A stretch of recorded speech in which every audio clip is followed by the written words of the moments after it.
49ers, Cardinals, going through what y'all need to know to make some money on this bitch.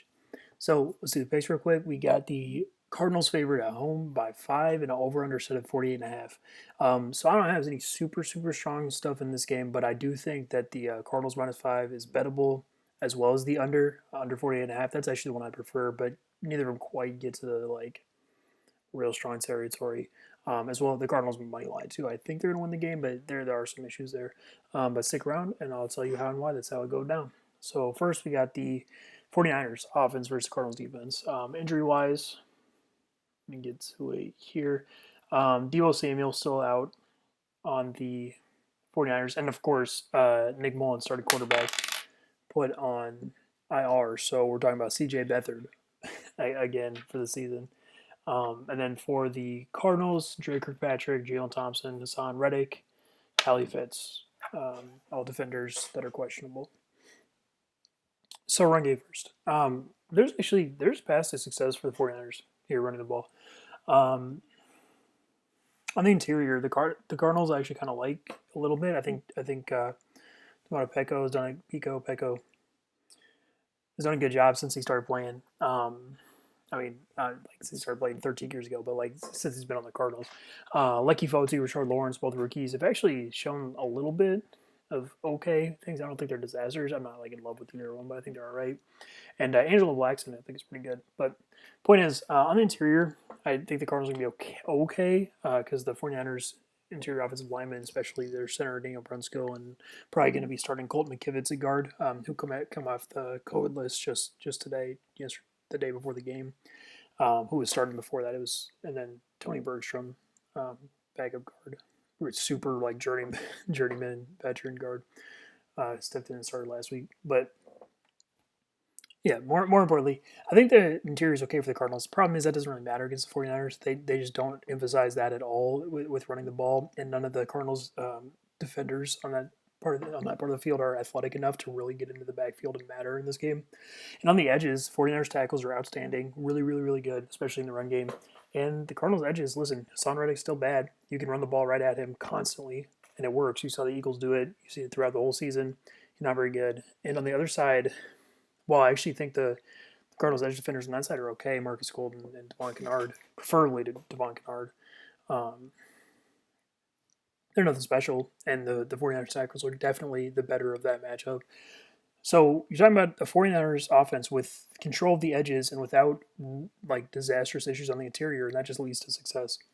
Now on the second level, you kind of run the same thing, where Jordan Hicks is pretty good, middle linebacker, but he's not crazy, and he's definitely not enough by himself to meaningfully shut down the run game. And there are other linebacker spots. I mean, listen, Devondre Campbell, and I've talked about this every matchup, and it's shown to be true every time. He can stand up okay against power run schemes that run right at him, and he can fit holes up in the middle of the field. But he struggles sideline to sideline. He's not super athletic like that. He doesn't really read stuff very well, and he's going to be kind of a problem versus the 49ers here. That was true week 1 when they played, and it's going to be true now. So, yeah, actually, Devondre Campbell out week 1. Tell you what, it was true versus the Rams the times they played. There's enough evidence of Devondre Campbell's career of that being the case for me to confidently say that. So then you get to the pass game. Now, here, not as encouraging. Pass rush-wise, the 49ers are fine, especially in the first 3-4 seconds of any given play. Cardinals like a useful edge rusher. Get out of here with Hassan Reddick.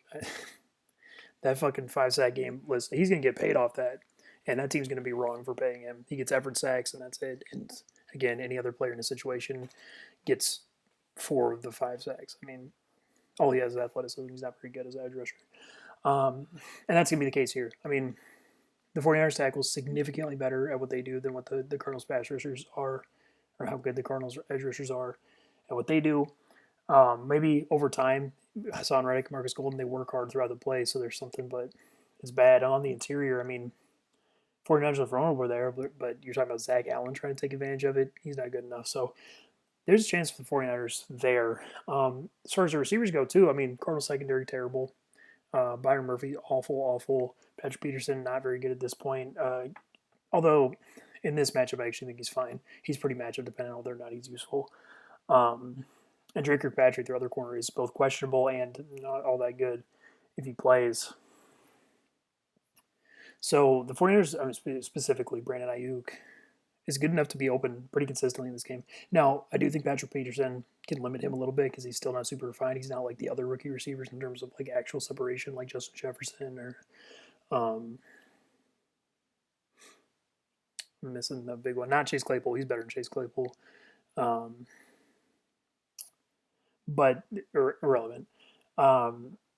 Kendrick Bourne and Richie James are also good enough. They're both like reasonable NFL receivers, and they're both good enough to be open fairly significantly in this game. And George Kittle back. Should have mentioned that at the top. George Kittle back off IR. George Kittle is infinitely better than anyone on the Cardinals, especially in any given man coverage situation. Now, how much is he going to play? We'll see. I don't know if he's really going to be that impactful in this game, but if he does play, if he's like full go, then he is going to be borderline dominant here. And yeah, and also Cardinal safety is really bad in coverage. Chris Banjo, not a good deep safety at all. Buda Baker, not a good deep safety at all. He does things near the line of scrimmage that are useful, which is going to show up in this game. This is a matchup that he's good in, but he's just frankly not that good in coverage, or even good at all. So their overall pass game, I actually think is going to be okay, despite having CJ Beathard at quarterback, because you're talking about a quarterback who has moved the ball in the past in pretty decent circumstances, given Kyle Shanahan is his offensive coordinator, offensive line that is better than the defense they're playing against, and weapons who, while not ideal, are good enough to not be nothing in this game, and that's going to lead to some success. Now, am I going to go crazy? No, I have them at 13 to 20 points on the game, so I'm not going to go crazy with it, but that's on the low side, to be honest with you. And I think that's more comes down to me not trusting CJ Beathard to execute the offense in the red zone, which is, that's pretty well substantiated at this point too. But you are talking about Kyle Shanahan, so we'll see. This is the floor. There's a chance it goes higher, but not a crazy good chance. So then he gets the Cardinals offense. Injury wise, tons of questionables.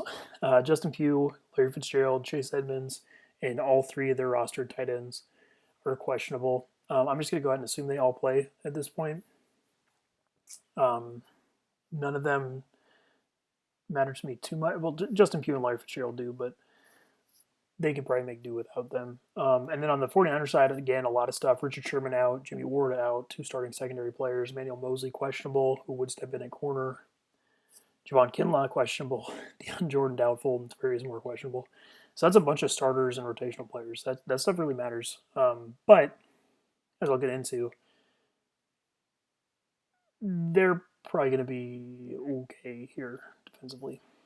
Not good, but okay. So run game first. Cardinals suck at running the ball very consistently. Kyler helps their floor a lot, but unless they match up with a real garbage run defense, they're not very good at it. That's the case here. I mean, you look at their offensive line versus defensive line; they really have no advantages in terms of running the ball. Cardinals interior is pretty bad, pretty weak, notably too. And while I think the 49ers front is really overrated, especially DJ Jones, who, if any places where the Cardinals can kill them, it's DJ Jones. Defensive tackle the 49ers, awful. But Javon Kinlaw, if he plays, is good, and he's strong, and he's going to be important here. And they're rotational guys.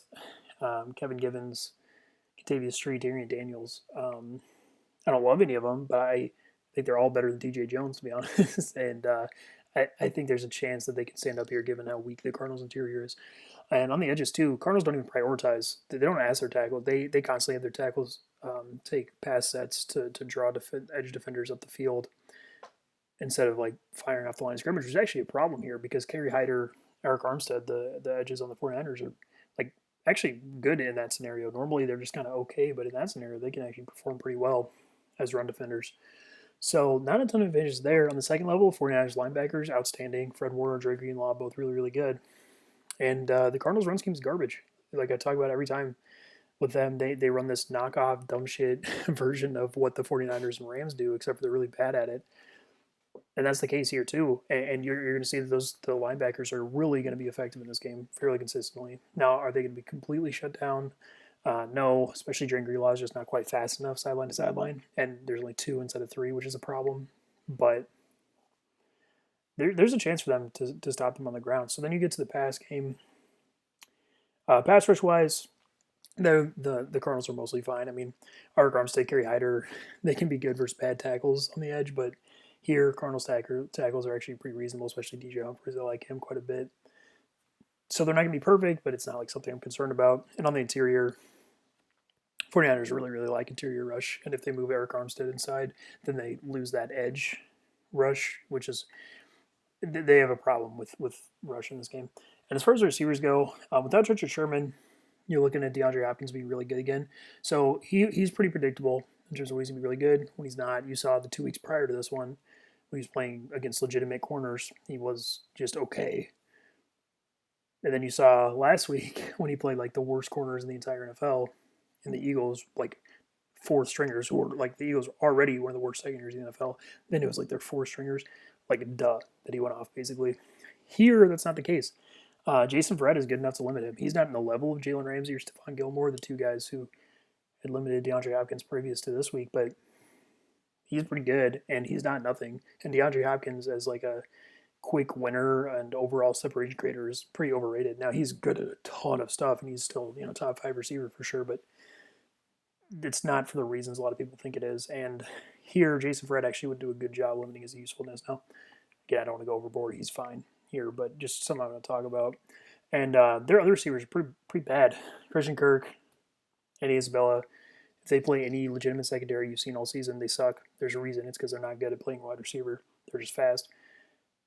Fast works, of course, and it works here given the 49ers starting 2 backup safeties, which is definitely an issue with Kyler's willing to throw the ball down the field. You might see them flash, but it's because of Kyler, effectively, if it does happen. So, speaking of Kyler Murray, Kyler Murray, as a quarterback, still not all that good. And that's going to be kind of an issue here. 49ers do run a good defensive scheme. They do complicate things for opposing quarterbacks, and that's going to be a problem for Kyler. Now, it's going to be destructive the way that, like, if he was playing against, I don't know, the Ravens or the early season Steelers is. No, but it's not nothing. And Kyler's rushing absolutely helps, and he still has a high floor in general, which we'll get to in the point total. But Kyler's not perfect here. And really, the only benefits to him compared to like other games are that the 49ers are missing that number one corner to like shut down DeAndre Hopkins, and the 49ers backup safeties are in, which again, given his propensity to throw the ball on the field, that isn't for sure an issue. Big deal. But there's just not a ton of like consistent down to down success for the offense. So overall, I have them at 20 and 27 points. Now again, that is a bit on the lower side, but frankly, again, when the Cardinals play a real defense, their offense isn't that good. And they're absolutely signs of them having trouble scoring touchdowns. And we've seen the 49ers defense be good in the red zone. And we've seen the Cardinals offense be bad in the red zone, like all of last year. And even this year, they've definitely had flashes. I think maybe they were the number one in percentage, but a lot of that came down to them playing really bad teams and having basically easy guaranteed chances, like when they played, whatever, the Jets and the Andy Dalton Cowboys back to back earlier in the season. Like, there's tons of red flags about the Cardinals offense as far as a game to game situation. So I think at 2027, I do think that is on the lower end. Kyler's high floor, they're not going to stay out of the 20s in this game. It's borderline impossible. But because of that, yeah, I think the Cardinals -5 is bettable, but there's a chance that the 49ers backdoor that, or that the Cardinals win 24-21 absolutely is a chance. So you got to be a little bit careful with that. And effectively, that same thing applies to the under, which I feel better about because it's such a high number because of what happened last week with the Cardinals game and actually the 49ers game for that matter too. Both played high scoring games, but those made a lot of sense given their matchups. So Cardinals -5, under 48.5, both bettable. Don't love either of them.